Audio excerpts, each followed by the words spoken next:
بسم اللہ الرحمن الرحیم۔ السلام علیکم ویورز، آپ دیکھ رہے ہیں صراط مستقیم سعودی نیوز چینل۔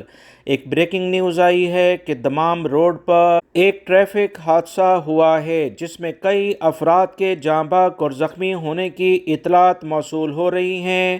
10 ایمبولینس ٹیمیں روانہ کی گئی ہیں۔ سعودی عرب کے اہم ذرائع سے کچھ اطلاعات ملیں کہ ہلال احمر اتھارٹی نے کہا کہ کنٹرول روم میں اطلاع ملی کہ دمام روڈ پر ایک ٹریفک حادثہ ہو گیا ہے جس میں کئی افراد بس میں الٹنے کی بنیاد پر پھنس گئے ہیں۔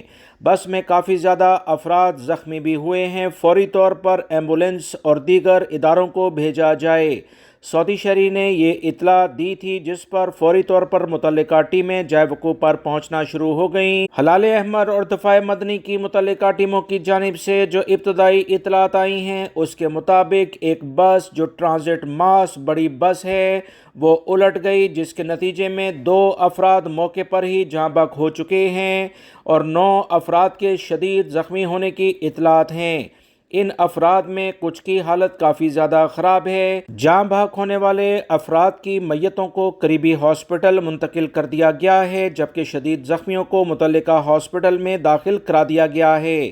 حادثے کی وجوہات کیا ہیں اس بار ابھی تحقیقات جاری ہیں۔ زخمی اور جاں بحق ہونے والے افراد کا تعلق کس ملک سے ہے اس بارے میں بھی کوئی اطلاعات شیئر نہیں ہوئی ہیں۔ سعودی عرب میں رہنے والے تمام غیر ملکی افراد اور سعودی شہری ڈرائیونگ کے دوران بہت احتیاط برتیں کیونکہ سعودی عرب کے مختلف علاقوں میں موسم میں تبدیلی کی بنیاد پر دھند چھائی رہتی ہے اور تیز رفتاری سے بالکل اجتناب کیا جائے۔ ویڈیو لائک کر کے دوستوں سے شیئر بھی کیجیے گا۔ ملیں گے مزید تازہ ترین اپڈیٹ کے ساتھ۔ السلام علیکم۔